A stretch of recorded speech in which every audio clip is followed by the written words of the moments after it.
स्वागत है दोस्तों। यूपी टीजीटी पीजीटी परीक्षा को ध्यान में रखते हुए हिंदी साहित्य का तीसरा प्रैक्टिस सेट लेकर के आज हम मौजूद हैं। इसमें हम महत्वपूर्ण 10 प्रश्नों की पूरी श्रृंखला व्याख्यात्मक रूप में देखेंगे। तो एक प्रश्न के बहाने कई सारे प्रश्न तैयार करने की जो एक सीरीज़ है वो यहाँ से शुरुआत होगी। तो देखते हैं पहला प्रश्न है 12 बरस ले कुकर जीवे और 13 लो जिये सियार, बरस 18 छत्री जीवे आगे जीवन को धिक्कार। यह काव्य पंक्ति किस रचना की है? 12 बरस ले कुकर जीवे और 13 लो जिये सियार। ऑप्शन में है बीसलदेव रासो, पृथ्वीराज रासो, परमाल रासो, नेमिनाथ रासो। तो इसका सही उत्तर क्या है? इसका सही उत्तर होगा परमाल रासो। परमाल रासो की ये पंक्ति है 12 बरस ले कुकर जीवे और 13 लो जिये सियार। इसे ध्यान रखिएगा। इसके बारे में और महत्वपूर्ण बातें ध्यान रखिए। डॉक्टर नगेंद्र ने लिखा है कि यह रचना मौखिक रूप में ही प्राप्त थी। इसका कोई लिखित आधार या कोई पांडुलिपि नहीं थी, लेकिन इसी मौखिक कृति को सर्वप्रथम इसे प्रकाशित करवाया 1865 ईस्वी में चार्ल्स इलियट ने। किस नाम से? आल्हा खंड नाम से। तो ध्यान रखेंगे ये मौखिक कृति थी, इसकी कोई पांडुलिपि नहीं प्राप्त थी। 1865 में सबसे पहले ये जिलाधीश थे चार्ल्स इलियट, इन्होंने आल्हा खंड नाम से इसे प्रकाशित कराया। बाद में इसी जो ये आल्हा खंड नाम से इलियट जी ने प्रकाशित करवाया, इसी को आधार बना करके परमाल रासो की एक पुस्तिका का रूप नागरिक प्रचारणी सभा से श्याम सुंदर दास जी ने प्रकाशित करवाया। ठीक है, ये बात ध्यान रखिएगा परमाल रासो के बारे में। अगला प्रश्न है परमाल रासो का रचयिता कौन है? अभी हमने परमाल रासो के बारे में देखा कि ये मौखिक कृति है, चार्ल्स इलियट ने इसे प्रकाशित करवाया था आल्हा खंड नाम से। इसका रचयिता कौन है? ऑप्शन है चंदबरदाई, दलपत विजय, नरपतनाल, जगनिक। तो इसका सही उत्तर क्या है? इसका सही उत्तर है जगनिक। परमाल रासो का रचयिता जगनिक है। अब इससे जुड़े हुए अभी कुछ और महत्वपूर्ण तथ्य हैं, वो भी आपको ध्यान रख लेने चाहिए। जगनिक महोबा के राजा परमर्दिदेव के आश्रित कवि थे। ये बात ध्यान रखना है, परीक्षाओं में पूछ लेता है किसी महान जो बड़े रचनाकार हैं जिनका नाम प्रसिद्ध है, उनके आश्रित, वो किसके आश्रित थे वो पूछ लेता है। तो महोबा के राजा परमर्दिदेव ध्यान रखना है। परमाल रासो में आल्हा और उदल नामक 2 सरदारों की वीरतापूर्ण लड़ाइयों का वर्णन है। तो आल्हा और उदल, इन्हीं आल्हा के नाम पे आल्हा खंड इसका नाम रखा गया। ठीक है, तो परमाल रासो को आल्हा खंड नाम से भी जानते हैं। बैसवाड़े में या पूर्वी उत्तर प्रदेश के क्षेत्र में बरसात के समय में ये आल्हा खंड वाले गीत गाए जाते हैं। तो ध्यान रखेंगे परमाल रासो का समय ध्यान रखना है आपको। 13वीं शताब्दी इसका समय निर्धारित किया गया है। ठीक है, अगला प्रश्न है चंदबरदाई को हिंदी का प्रथम कवि और पृथ्वीराज रासो को हिंदी का प्रथम महाकाव्य मानने वाले विद्वान कौन थे? ऑप्शन आचार्य रामचंद्र शुक्ल, बूलर, श्याम सुंदर दास, मुरारी दान।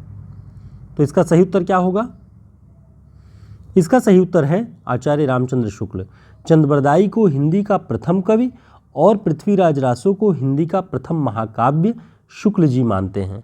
अगर आपको हमारी पिछली क्लास ध्यान होगी जो टीजीटी पीजीटी के लिए दूसरा प्रैक्टिस सेट लेकर के हम आए थे, हमने उसमें प्रश्न ये बनाया हुआ था कि आधुनिक खड़ी बोली का प्रथम महाकाव्य कौन सा माना जाता है। तो क्या इसका सही उत्तर था? कमेंट करके ज़रूर बताएं।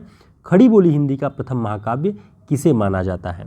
ठीक है, ये कमेंट करके आप बताएंगे। दोस्तों, टीजीटी पीजीटी की परीक्षा को ध्यान में रखते हुए 1000 प्रश्नों का टेस्ट सीरीज़ हम चला रहे हैं, जो कि 1 मई से 10 मई के बीच में आप सभी को प्रतिदिन 100 प्रश्नों का सेट आपको प्राप्त होगा। आप इसका रजिस्ट्रेशन करा के 1 से 2 दिन और रह गए हैं, जिसमें आप जुड़ जाएंगे, आप ग्रुप से जुड़ जाएंगे हमारे नंबर पर संपर्क करके, तो आपको ये प्रैक्टिस सेट प्रतिदिन मिलता रहेगा। तो ये बहुत महत्वपूर्ण है परीक्षाओं की दृष्टि से, आपकी तैयारी को जांचने का बेहतरीन माध्यम है। साथ ही हमारा हिंदी साहित्य का शॉर्ट नोट्स, जिसमें हिंदी साहित्य का इतिहास, काव्यशास्त्र, भाषा विज्ञान, 40 बड़े रचनाकारों पर विशेष वन लाइनर, प्रैक्टिस सेट, ये सारी चीज़ें इसमें आपको मिलेंगी, 215 पृष्ठों का ये नोट्स है, बहुत उपयोगी है UGC net, assistant professor, TGT, PGT सभी परीक्षाओं की दृष्टि से। देखते हैं अपना अगला प्रश्न। पृथ्वीराज रासो को निम्न में से कौन प्रामाणिक नहीं मानता है? ऑप्शन श्याम सुंदर दास, कर्नल टॉड, दशरथ ओझा, मिश्र बंधु। कौन प्रामाणिक नहीं मानता है इनमें से? तो इसका सही उत्तर क्या होगा? इसका सही उत्तर होगा दशरथ ओझा। दशरथ ओझा पृथ्वीराज रासो को प्रामाणिक नहीं मानते। अब प्रामाणिक मानता कौन कौन है? श्याम सुंदर दास, कर्नल टॉड और मिश्र बंधु, ये लोग प्रामाणिक मानते हैं। इन लोगों के नाम आप ध्यान रखिएगा, पृथ्वीराज रासो को प्रामाणिक मानने वालों के नाम हमने नीचे ये आपको बताया हुआ है। इसे अच्छे से चाहे स्क्रीनशॉट ले लें, चाहे आप इसे नोट कर लें। अर्ध प्रामाणिक मानने वालों में कौन कौन हैं? मुनिजिन विजय, आचार्य हजारी प्रसाद द्विवेदी, सुनीति कुमार चटर्जी और दशरथ ओझा। तो दशरथ ओझा का नाम ये जो ऑप्शन में आया हुआ था, ये प्रामाणिक नहीं मानते बल्कि अर्ध प्रामाणिक मानते हैं, इसलिए ये ऑप्शन सही था। प्रामाणिक मानने वालों में हमने बताया श्याम सुंदर दास, मिश्र बंधु, कर्नल टॉड और मोहनलाल विष्णुलाल पंड्या, इतने लोग प्रामाणिक मानते हैं। अर्ध प्रामाणिक और प्रामाणिक की बात हो गई, अप्रामाणिक कौन मानता है? पूरी तरह से खारिज कौन करता है? जाली ग्रंथ कौन कहता है पृथ्वीराज रासो को? कमेंट करके आप बताएं। आपकी जानकारी को भी हम बीच बीच में परखते चलेंगे। अगला प्रश्न है, विद्यापति का जन्म वर्ष क्या है?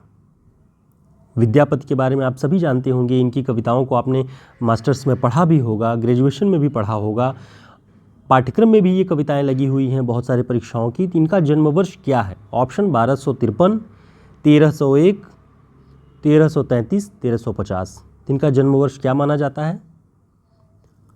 इसका सही उत्तर है 1350। विद्यापति का जन्म वर्ष 1350 माना जाता है।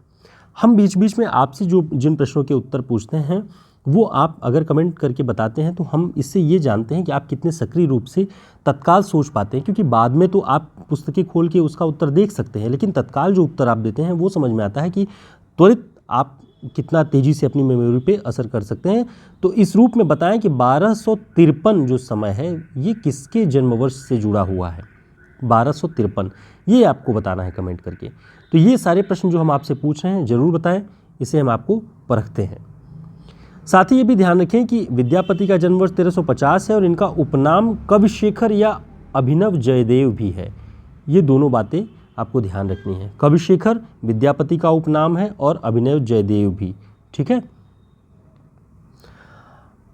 अगला प्रश्न है, चंद्रवरदाई का जन्मवर्ष क्या है? चंद्रवरदाई के बारे में आप सभी जानते हैं कि आचार्य रामचंद्र शुक्ल इन्हें प्रथम कवि मानते हैं। पृथ्वीराज रासो इनकी रचना है ना। 69 समय है इसमें पृथ्वीराज रासो में। लेकिन चंद्रवरदाई का जन्मवर्ष क्या माना जाता है? ऑप्शन 769, 993, 1168, 1253। तो इसका सही उत्तर क्या होगा? इसका सही उत्तर है 1168। आचार्य रामचंद्र शुक्ल चंद्रवरदाई के समय 1168 ईस्वी बताते हैं। अब इनके बारे में चंद्रवरदाई से जुड़े हुए कुछ और तथ्य भी देख लीजिए। इनका जन्म पंजाब के लाहौर में हुआ था। चंद्रवरदाई का इनके पुत्र का नाम जल्हड़ था, जिसने अधूरी पृथ्वीराज रासो को पूरा किया। पुस्तक जल्हड़ हथ दे चल गज्जन नृपकाज ऐसे करके जो ये कथन प्रसिद्ध है वो इसीलिए है कि अपनी पुस्तक पृथ्वीराज रासो को जल्हड़ के हाथ में सौंप के और नृपकाज के लिए वो उन पृथ्वीराज के साथ चले जाते हैं, ठीक है। तो ये ध्यान रखेंगे, पृथ्वीराज रासो को पूरा किया जल्हड़ ने। अगला प्रश्न है, आचार्य रामचंद्र शुक्ल बीसल देव रासो में किस रस की प्रधानता मानते हैं? ऑप्शन वीर, शांत, श्रृंगार, रौद्र। तो इसका सही उत्तर क्या होगा? इसका सही उत्तर है श्रृंगार। आचार्य रामचंद्र शुक्ल बीसल देव रासो में श्रृंगार रस की प्रधानता मानते हैं। अब देखिए, इसके बारे में आपको थोड़ा सा जो भ्रम, जो लोग हिंदी साहित्य का इतिहास शुक्ल जी का पढ़े होंगे, वहाँ पे दो बातें आती हैं जिससे कन्फ्यूज़न होता है, लेकिन दोनों बातों को दो तरह से आपको याद रखना है। एक जानकारी के लिए आप ध्यान रखें कि बीसल देव रासो में कुल 4 खंड हैं, ठीक है। इसमें विग्रहराज का नाम बीसल देव रहता है और राजमती इसकी नायिका रहती हैं। इसमें कुल 4 खंड हैं, ये बात ध्यान रखना है। शुक्ल जी लिखते हैं कि यह एक 100 पृष्ठों का छोटा सा ग्रंथ है जो वीर गीत के रूप में है, यानी वीर गीत के रूप में तो है, 100 पृष्ठ हैं इसमें, लेकिन इस ग्रंथ में श्रृंगार की ही प्रधानता है। वीर रस किंचित आभास मात्र है। संयोग और वियोग के गीत ही कवि ने गाए हैं। जब संयोग और वियोग के ही गीत कवि ने गाए हैं तो श्रृंगार रस की ही प्रधानता होगी, वीर रस की नहीं। लेकिन वीर गीत पुस्तक के रूप में ये जानी जाती है। बस इतना आप इसको कंफर्म करके रखेंगे तो भ्रम नहीं होगा इसके उत्तर को आपको देने में। ठीक है दोस्तों, हम अपने एक प्रश्न के बहाने कई सारे प्रश्न आपको बताने का प्रयास करते हैं ताकि आप केवल एक प्रश्न में ही अपना समय जाया न करें। समय आप लगाएं तो एक प्रश्न के साथ इर्द गिर्द और कई सारी बातें जो बनती हैं वो भी आप जानते रहें। ठीक है, अगला प्रश्न देखते हैं। पृथ्वीराज विजय के रचनाकार कौन हैं? दलपत विजय, हर्षेण, जयानक, चंद्रवरदायी। तो पृथ्वीराज विजय के रचनाकार कौन है बताएं? इसका सही उत्तर है जयानक। जयानक एक कश्मीरी कवि हैं और जयानक ने ही पृथ्वीराज विजय लिखा है।